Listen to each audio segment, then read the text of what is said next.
back.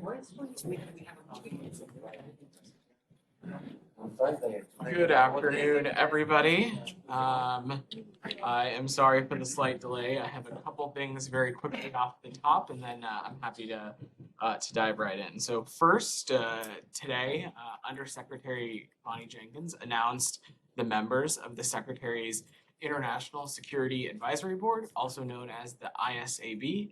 You can find more information about the members by going to the department's website. As many of you know, the ISAB has been dormant for the past few years and was officially reconstituted today to continue its mission of providing the department independent advice and recommendations on international security issues. The ISAB's relaunch comes at a critical time in arms control and international security and represents the State Department's resolve to tackle the challenge ahead with innovative and diverse voices. Additionally, we are pleased to announce that representatives from the governments of the United States, Greenland, and Denmark met today in Maine to participate in the annual U.S.-Greenland Joint Committee. The U.S.'s commitment to working with the governments of Greenland and Denmark to enhance cooperation in economic, scientific, educational, and cultural spheres. We also underscored the importance of close coordination with our partners in the energy and mining sectors. The U.S. seeks an Arctic region that is peaceful, stable, prosperous, and cooperative, and we look forward to deepening our engagement with our partners such as Greenland and Denmark to achieve these goals.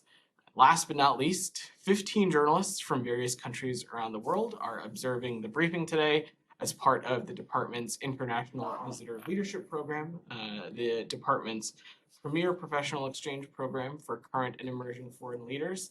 The goal of the IVLP is to advance U.S. foreign policy objectives by providing firsthand knowledge about U.S. society, culture, and politics.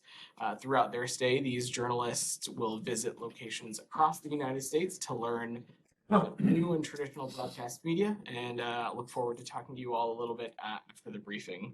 So with that, Matt, if you want to kick us off. Thanks, Vedant. Sorry, on the Greenland, Denmark, US meeting, where was that again? In Brunswick, Maine. Oh, in Brunswick, Maine. Okay, Yes. all right. I was going to ask you why New Brunswick. Why Canada? You said New Brunswick. I missed that. So did you hand over a check to the Danes to buy Greenland at this meeting? No such exchange took place. No. Okay. Why in Brunswick, Maine? I can see if there's some more specific reasoning on the locale, but I don't have anything. All right. Moving on to Ukraine and specifically with the Iranian drones. Can you explain why it is that you and the French believe that the Iranian supply of these drones to Russia for use anywhere, obviously, is a violation of UN Security Council 2231? Sure. So as I said yesterday, Iran's supply of these specific types of UAVs to Russia is a violation of UN Security Council Resolution 2231, and it is an issue for the UN Security Council. The reasoning for that, and as you know, Matt, 2231 remains in effect. Various aspects of it, of course, have phased out, but a specific aspect called Annex B has not. And paragraph 4 of Annex B has made clear its distinct restriction remains in effect. And what that is in Annex B, it's laid out that it prohibits the transfer from Iran of all items, materials, equipments, and goods and technology unless approved in advance by the UN Security Council on a case-by-case basis. Additionally, both of the types of UAVs that we spoke about earlier in the summer that Iran had been provisioning to Russia meet the parameters under Category 2 because they are capable of a range equal to and greater than 300 kilometers.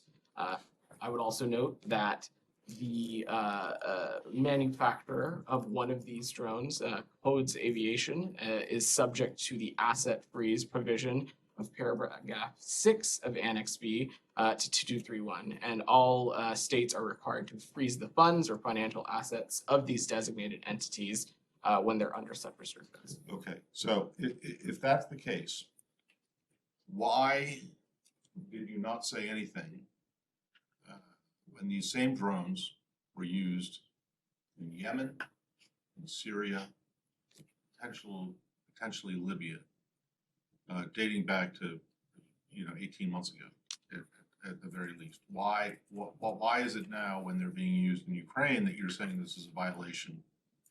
We would have said they were a violation then too. Well, you were actually asked in December of 2021, the Saudis asked you, the Israelis asked you, and I believe the Emiratis might have as well, after the first round or one round of drone attacks, not just in Yemen, but also inside Saudi and inside UAE, to bring this up. And there was silence.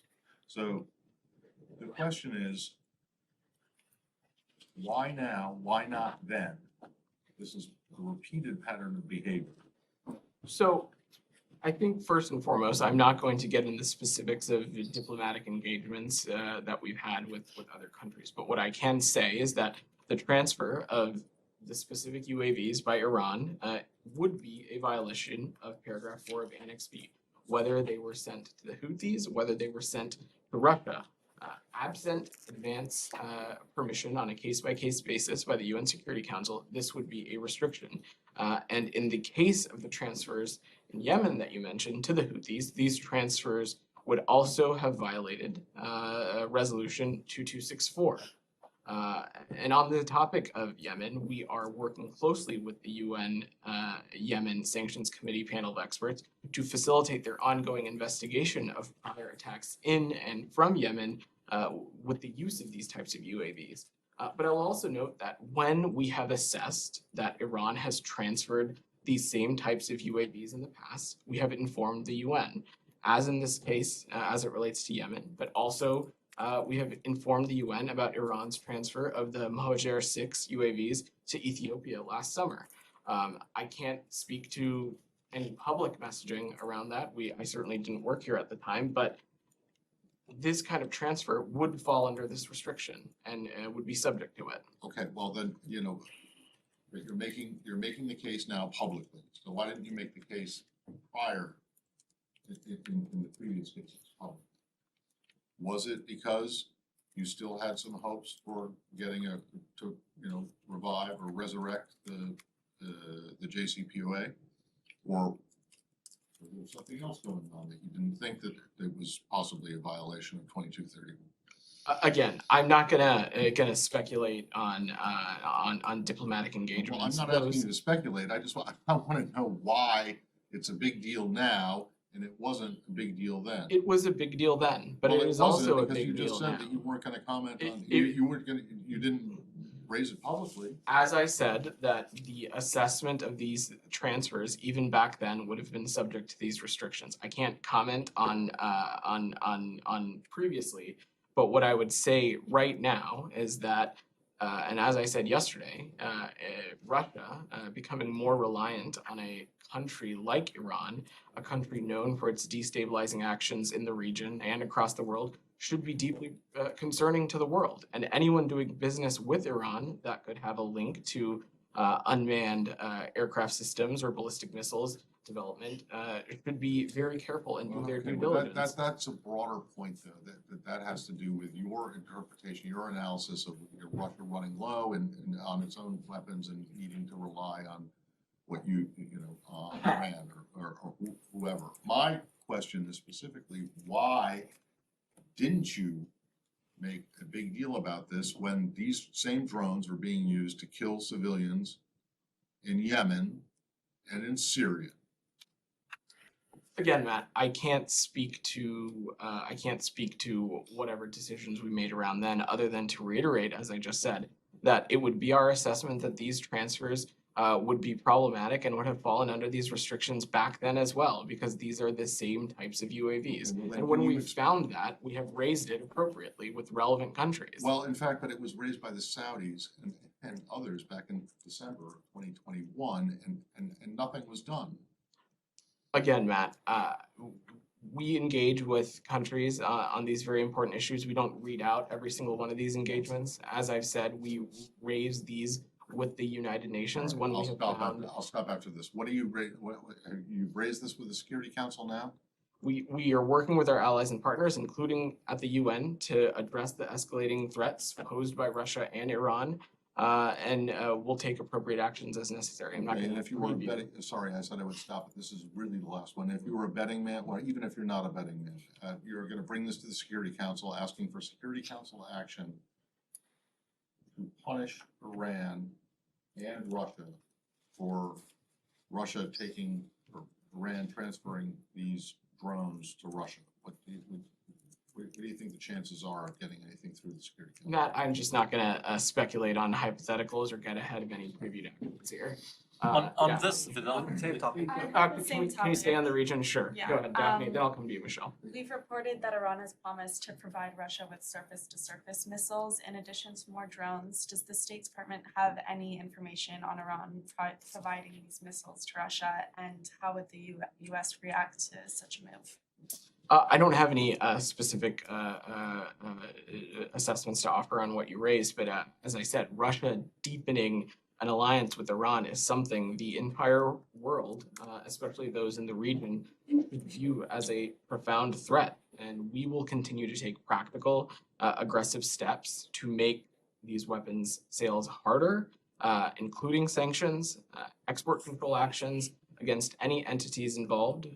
For instance, as you all know, in early September, we sanctioned several Iranian persons involved in the productions of UAVs and weapons, and we have extensive tools available at our arsenal to disrupt not just Iranian arms transfers, but also to continue to hold Russia accountable for their preposterous acts in Ukraine as well. But I don't have anything else to offer on the specific reporting. How quickly do you expect you'll act in response to this? Again, I am not going to preview a timeline or preview any specific actions on this. Michelle? this was my question. Okay. Can I follow up on this very one quickly? Side, go ahead. On this very issue? Have you seen or you heard the statement by former Russian President Medvedev about manufacturing these drones in Russia? Have you heard anything about that? I've not seen that. And before. how would you react if they begin to manufacture these very drones with the same technology and apparently very cheap, like $20,000 each? Well, Said, the crux of this issue is that Russia is using them in Ukraine, and they're using them in a country that they have illegally invaded. They're using them to kill civilians. Some of the reporting we've seen that over the past couple days of children being killed, pregnant women being killed. So it really doesn't, I don't have any comments specifically on his actions, but their actions writ large in Ukraine, including the use of this kind of weaponry, is deeply troubling and should be a concern for everyone. And that's why you've seen this department and this administration react so strongly. And quickly, in your, I didn't understand in your response to Matt on the connection with the JCPOA. Is there these drones that can, let's say, jeopardize any effort to go back to the JCPOA on behalf of this administration? So look, Saeed, we continue to view diplomacy as the best path forward to contain Iran's nuclear program, and is the best measure to put verifiable and accountability measures and metrics on Iran's nuclear program. As you've seen, the Iranian regime continues to pursue parameters that are extraneous to the JCPOA, parameters that are unacceptable to the United States and its E3 partners. So really, ultimately, it's up to Tehran, but we continue to view diplomacy as an avenue to contain Iran's nuclear program. Anything else on the region? On this one, yeah. Go ahead. Yes, thanks so much. Back to the question on shipping missiles. If Iran and Russia have agreed to have this sort of engagement, according to media reports they have based on the October 6th agreement, then we're in a different territory. I mean, transferring missiles requires ground transportation, right? It's not like you can fly it as drones. That also means you need to start working with the countries located in between Iran and Russia, which is Armenia, Azerbaijan, and others. Do you think they have clear understanding of potential consequences if they allow their territories to be used for this sort of engagement? Thanks, Alex. I'm not going to speculate on how other countries might feel about one country or the other, but I would use this opportunity to reiterate again that Russia deepening an alliance with Iran is something that the whole world, including those in the region, including some of the countries that you mentioned, should view as a profound threat. On one hand, you have Russia, which is taking part in a barbaric, illegal, and unjust invasion of another country. And on the other hand, you have Iran, one that is known for partaking in destabilizing violent actions in the region as well. So the entire region should be concerned. Ian. I have colleagues in Europe reporting that European Union countries are still reviewing evidence to fully certify that it was Iranian drones that were used, and they're looking to get a new sanctions package together by the end of the week. Is the U.S. involved in any of that verification, and is there any new sanctions coming down potentially? So broadly, what I would say is that we continue to have a number of tools in our tool belt to continue to hold both Iran and Russia accountable. I'm not going to preview or speculate anything on that. As it relates to your question about the EU, we are aware of those reports, but I'm not going to don't have anything to offer and not going to get into specific diplomatic engagements on that. Gita. Let's assume it is proven that it is Iranian-made drones sold to Russia. The subject is taken to the UN Security Council. How is this statement, or even more sanctions, going to help stop the transfer of these drones and the Russian attacks subsequently against Ukraine? Well, Gita, I think in both instances, both as it relates to Iran and Russia, our sanctions and the actions that we've taken have had an impact. In Russia specifically, you have seen Russia and the Russian economy contract. You have seen major multinational corporations choose to leave Russia, choose to stop doing business there. And as it relates to Iran, sanctions potentially could further isolate them and could have further impacts on their country as well. But I'm not going to speculate or preview anything. But again, this is something that we are deeply concerned about, and we're going to continue to take practical and aggressive steps to not just make these weapons sales harder, but also potentially use sanctions, export controls against any entities involved. And you've seen us do so as recently as last month. On this, Vedant, if the sanctions are working on Iran, how are they able to do such drones and transfer them to Russia? Well, Michelle, I didn't mean to indicate that it's black and white. I think what we are seeing through a lot of the destabilizing and problematic actions that we see in Iran is condemnation and actions being taken in unison, not just by the United States, but by our allies and partners, actions that further isolate Iran. As you saw, even in the light of the protests over the past month, you've seen the U.S. take a number of actions to continue to hold Iran accountable as well. Joseph? Just about the diplomacy. Sure, go ahead. The Ukrainian Foreign Minister Kuleva, he says that Ukraine will move to sever diplomatic relations with Iran. Is that something that the United States has any comment on, has any support or positions? Well, Iran's provision of these weapons for use inside Ukraine and as part of Russia's illegal and unjust invasion of Ukraine is abhorrent, and we would support whatever President Zelensky wanted to do in that regard. Joseph. Just going back to comment last week, the EU foreign policy chief compared Russia to a garden and said the rest of the world, most of the rest of the world was a jungle. I know this was last week, I may have missed it, but the Emiratis came out last night, and I think a couple other countries condemning the statement, calling it racist. Does the US have any comment on this?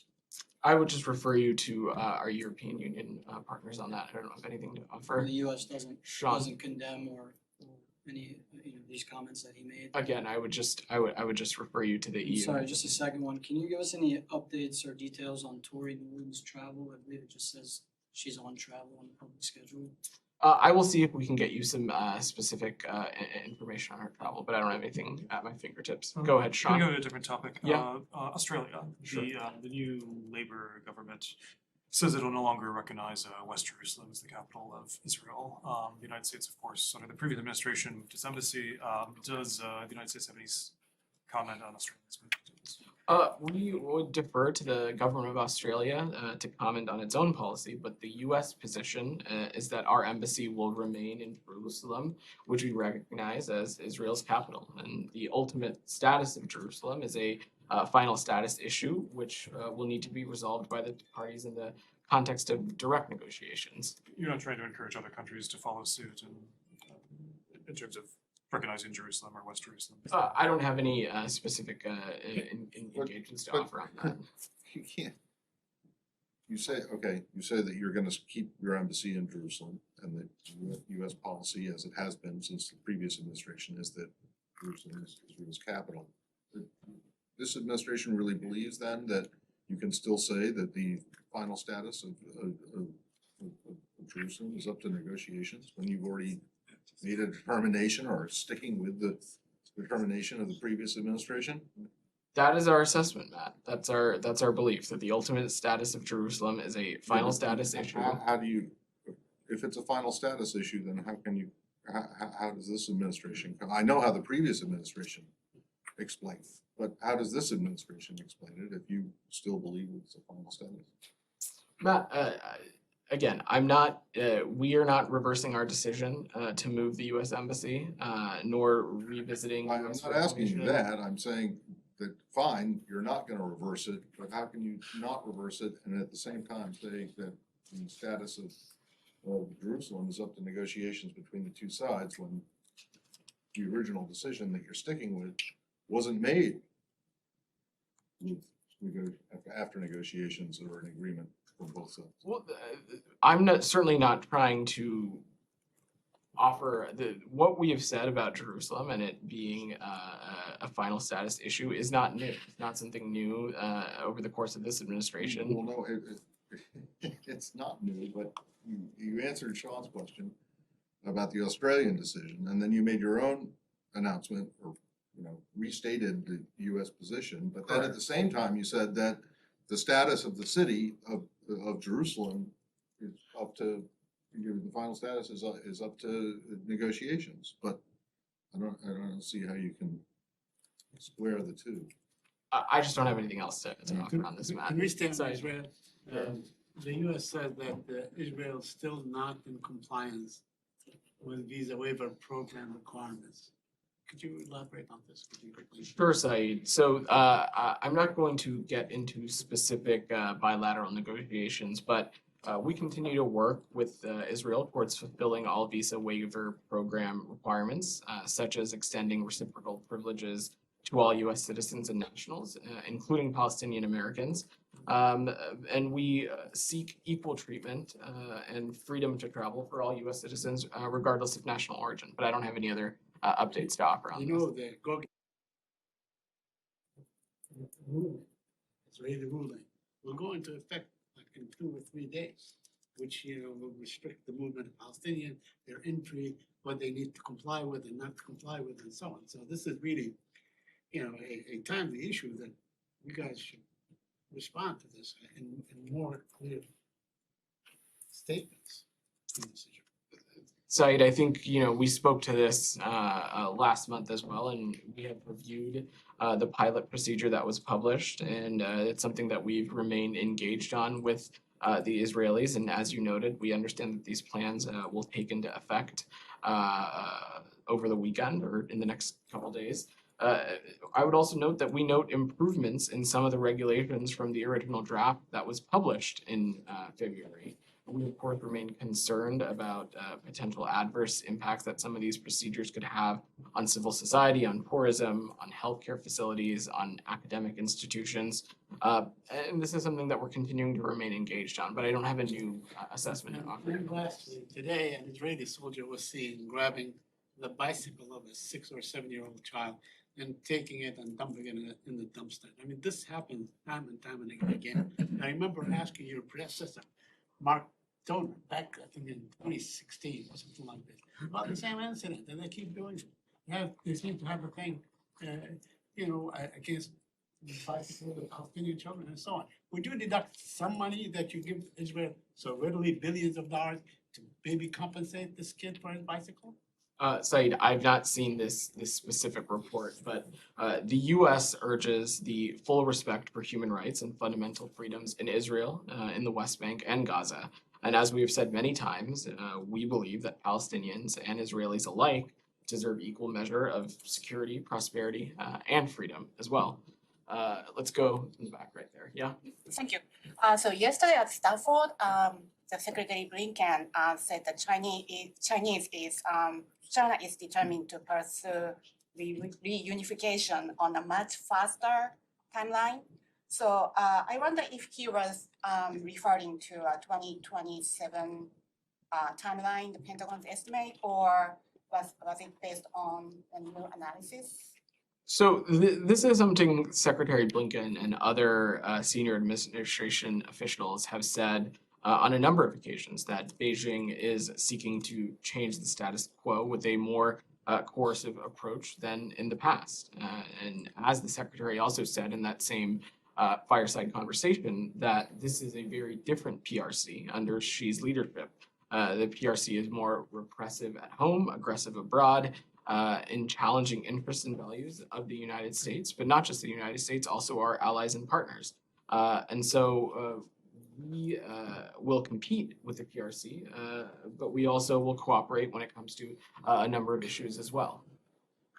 Can we stay on the region before we move away? Anything else? Yeah, on the Nike, region. go ahead. Yeah, just seeking for clarification. The wording reunification, did the State Department mean unification? The reason is because the Chinese Communist Party has never ruled Taiwan since 1949. So the reunification, do you mean actually unification is one? And I have another North Korea question.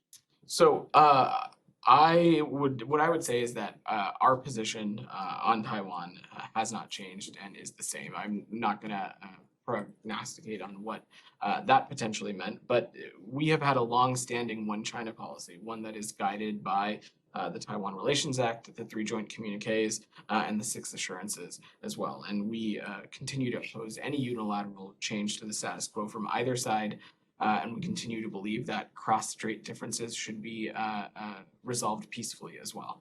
Right, North Korea just happened a short while ago. According to South Korea military, North Korea just fired 100 artillery shells off its coast. Do you have any comment on this? Is the United States still open for diplomacy? So again, we've seen this happen over the course of this week. We are aware of these reports, and we call on the DPRK to cease all provocative and threatening actions. And we continue to believe and be open to dialogue without preconditions with the DPRK as it relates to our ultimate goal here, which is the complete denuclearization of the Korean Peninsula. And in November's final question, if I may. So several summits in Southeast Asia in November, one of them is APEC. The reports are coming from Thailand is saying that President Biden is going to skip APEC summit due to a family event. And then the U.S. commitment to Asia was put, there's a question mark on U.S. commitment to Asia. Do you have any comment on that? And do you know if Vice President Harris is going to attend the summit on behalf of President Biden? So I will let the White House speak to the president's schedule. I don't have anything to offer on that. But what I would say is that our commitment to Asia and our commitment to the region is ironclad. And while I don't have a specific delegation to offer today or from here, I can assure you that our representation will be robust and include the highest levels of this government possible. And this is not just an institution that we're committed to, but a region. And as you know, the vice president in her travels last year offered up the United States as a potential host for the 2023 summit as well. So this is something that we are deeply committed to and plan to continue to be engaged on as well. Daphne. Sorry, just going back to Blinken's comments yesterday on Beijing pursuing a faster reunification timeline. Is that an assessment that is shared across the Biden administration? I'm not going to categorize it one way or the other, but what I would reiterate is what you saw the secretary say, that this is a very different PRC, and it is one that is more repressive and aggressive abroad. And it's one that seeks to advance an illiberal order, while the U.S. Has sought to organize itself with like-minded nations and surrounded around ideas of the rule of law, democracy, and personal liberty. So is this a State Department view then, not a Biden administration view? Well, the secretary is a member of the Biden administration, so I will leave it at that. Kylie. About Saudi Arabia. Sure, go ahead. I want to ask about the Washington Post report yesterday on the American Saad Ibrahim al-Mahdi, who was arrested when he traveled to Riyadh last year and then sentenced to 16 years in prison. Can you just give a State Department response to that and your determination as to if he is wrongfully detained or not? Sure, so a couple of things. First, we can confirm the detention of Mr. al-Mahdi in Saudi Arabia. We have been following the case closely. We have consistently and intensively raised our concerns regarding the case at senior levels of the Saudi government, both through channels in Riyadh and Washington, D.C. as well, and we will continue to do so. We have raised this with members of the Saudi government as recently as yesterday, and it's something that we're continuing to pay very close attention to. Exercising the freedom of expression should never be criminalized. And as it relates to a potential designation, that process is ongoing. We are looking into it. There are a number of strict criteria that are involved in making that designation. So I'm just not going to get ahead of that deliberative process. And when you say that this has been raised multiple times at multiple levels, what does raising it mean? Are you guys pushing for him to be released, for this prison sentence to be no more? We are raising the issue of his detention, and we are raising it appropriately through the appropriate channels. And then just one last question. Sure. The report noted that there was no State Department official at his sentencing hearing, which was earlier this month. Can you just explain why that was the case? Sure. So the Saudi government offered no information in advance, despite the embassy's repeated requests for a confirm of any date. The court date had initially been scheduled for October 9th. This is our understanding. And on September 14th, the U.S. government sent a request to Saudi officials to attend the October 9th hearing. However, we did not hear back from the Saudi government until after the October 3rd date had taken place and the hearing had been rescheduled. Sorry, you said that it was raised with the Saudis as recently as yesterday? Correct. Well, when was it first raised with the Saudis? This guy has been in jail there, been hanging there since November of last year. So let me take a little bit of a step back. So first and That's foremost, exactly what I'm asking you to do. Take Correct, a little bit. yes. So when was the first time you raised this case with the Saudis? so as the article also indicated, this specific detainee requested that the State Department not engage on his behalf as it relates to the specific of his detention. When was the first time that you raised the case? I'm just not going to offer a specific date, Matt, due to the nature of diplomatic engagements and negotiations, but what I can say is How that can you say that you raised it as recently as yesterday with them, but you won't say when you first raised it? Whether he asked you to or not, or gave you permission to or not, I'm not saying you did anything wrong or anything right. I'm just asking, when was the first time that U.S. officials raised his case with the Saudi government? That would have been as soon as we were made aware of their arrest, which was in December 2021. Okay, so you first raised it. Correct, Okay, as all right. to demand our consular access as we do with any detained American citizen abroad. We were made aware of this in December, and we raised it appropriately immediately. So wait, so have you had proper consular access then, if you raised that like right when he was? So the last consular access that we had with Mr. Almaty was in early August, on August 10th, and had it previously before that in March. As you all know, in many cases, we have difficulties obtaining access to detained U.S. dual nationals in Saudi Arabia. But we do make every effort to push for consular access and consular assistance as we have done in this case as well. Thank you so much, sir. Jahazeb Ali from Yemen Sanctions, Pakistan. Yesterday, we heard your statement about the President Biden's remarks regarding Pakistan, like the most dangerous country with the nukes. Your statement was totally different. Is it any disagreement with the White House, or is it a policy shift? Again, I'm not, and nor was I yesterday, speaking directly to the president's comments. I will let the White House and my colleagues there speak to that.